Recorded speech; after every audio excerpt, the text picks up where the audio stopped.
We are standing here on the steps of the Illinois State Capitol building in Springfield, Illinois, in front of the Lincoln statue, which a little obscured by my friends and family that have joined me today for the culmination of the 50 Capitals and 50 Days trip.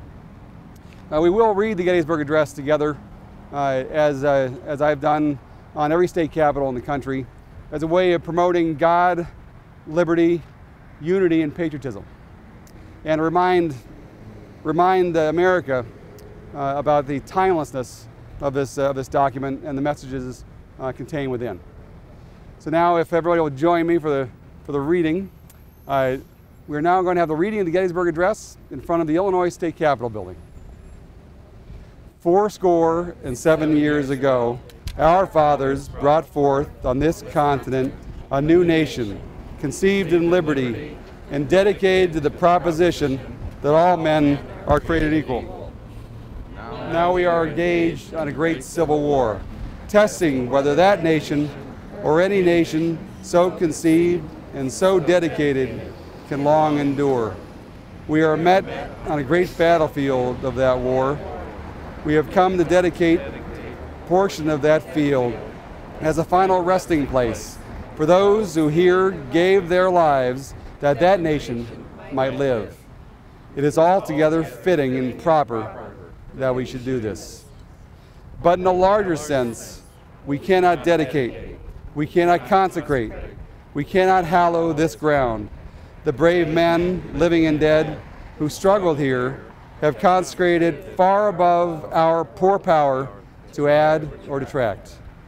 The world will little note nor long remember what we say here, but it can never forget what they did here.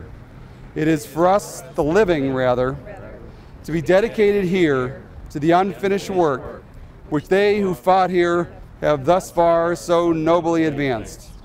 It is rather for us to be here dedicated to the great task remaining before us, that from these honored dead we take increased devotion to that cause for which they gave the last full measure of devotion.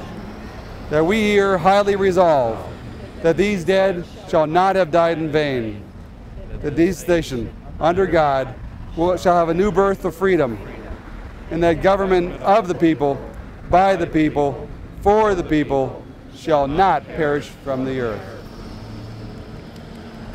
That was phenomenal, everybody. Thanks. And Nora, the youngest one on the whole trip, right here. Our future is in right here. You know, I started out this trip for God and country, and it turned out that God and country pushed me through the trip.